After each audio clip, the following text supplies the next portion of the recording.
నమస్తే అండి, నేను మీ దివ్యక్కను. ఈరోజు స్వచ్ఛమైన గేదె పాలతో కలాకండ ఎలా తయారు చేయాలో చూపించబోతున్నాను. అంతకన్నా ముందు వీడియోకి లైక్ కొట్టి పూర్తిగా చూడండి. మన ఛానల్ 1Kకి చాలా దగ్గరలో ఉంది, సబ్స్క్రైబ్ చేసుకోండి. Let's start.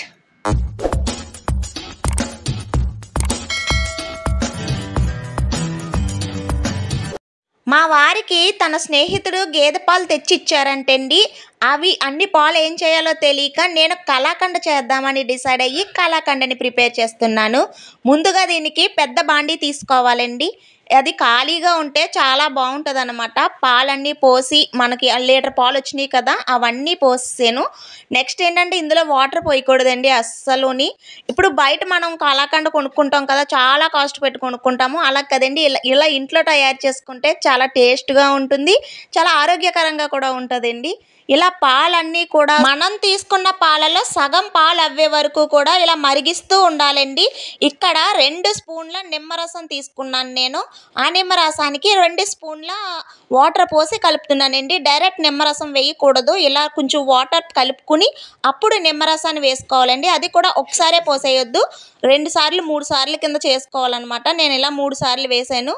వేసిన తర్వాత చిన్న మంట మీద ఇలా 1 నిమిషం 2-3 నిమిషాలు అలా వదిలేస్తే పాలు విరగడం మొదలవుతాయి అన్నమాట. ఇలా విరగడం మొదలైనప్పుడు కలుపుతూ ఉండాలి అడుగంటకుండానే. ఎంతో పంచదార పట్టదండి, చాలా చాలా తక్కువ క్వాంటిటీ పంచదార పడుతుంది లీటర్ పాలకి. ఎందుకంటే ఆల్రెడీ పాలల్లో కొంచెం తీపి ఉంటుంది. తర్వాత మనం పంచదారని మరీ ఓవర్ తీపి వేసుకుంటే బాగోదండి. లైట్ తీపి వేస్తే నేను చాలా బాగా వచ్చిందండి నిజంగానే. లైట్ తీపిగా వేసుకోవాలన్నమాట. ఇలాగ మరిగిస్తూ ఇలా ఉడికిస్తూ ఉండాలన్నమాట. కలాకండని ఇలా కలుపుతూ ఉండాలండి. మనం ఏదో వంటల ప్రోగ్రాంలో చేస్తున్నాము, వంటలు చేస్తున్నారు, చాలా ఈజీగా చేసేస్తున్నారు అనుకుంటారు కానివ్వండి. యూట్యూబర్స్ అందరికీ కూడా నిజంగా దండం పెట్టుకోవాలండి. ఎందుకంటే చాలా కష్టపడి వంటలు చేస్తారండి. ఆ వంటల్ని ఎదుటి వ్యక్తి నేర్చుకోవాలని కూడా మనం అనుకుంటాం కదా, అందుకని.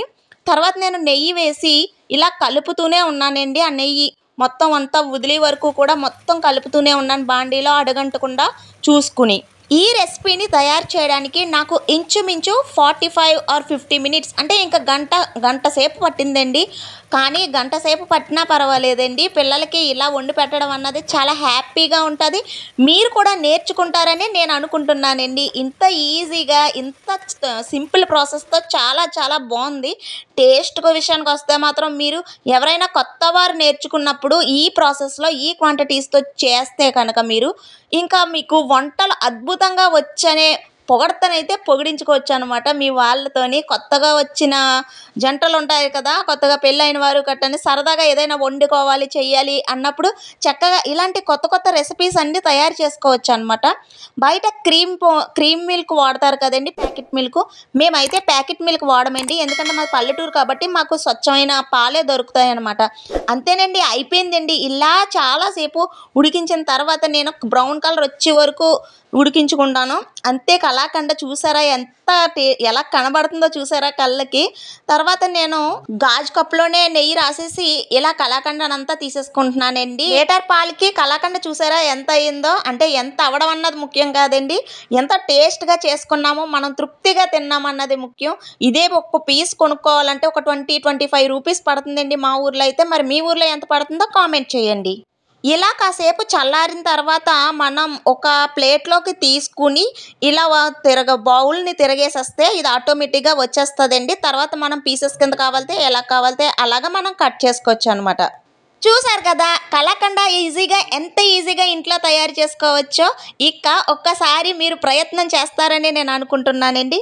బయట కలాకండ నెయ్యి స్మెల్కే మా వాళ్ళు చాలా తక్కువ తింటారండి. ఇక ఇంట్లో ఇలా తయారు చేసి వాళ్ళు వచ్చేటప్పటికి నేను పెట్టినప్పటికీ అబ్బా ఎంత టేస్ట్గా ఉందని చెప్పి రొట్టెలు వేసుకుంటూ మరి తిన్నారండి. ఛానల్ని సబ్స్క్రైబ్ చేసుకోండి. మరో మంచి వీడియోతో మళ్ళీ కలుద్దాం. Love you all.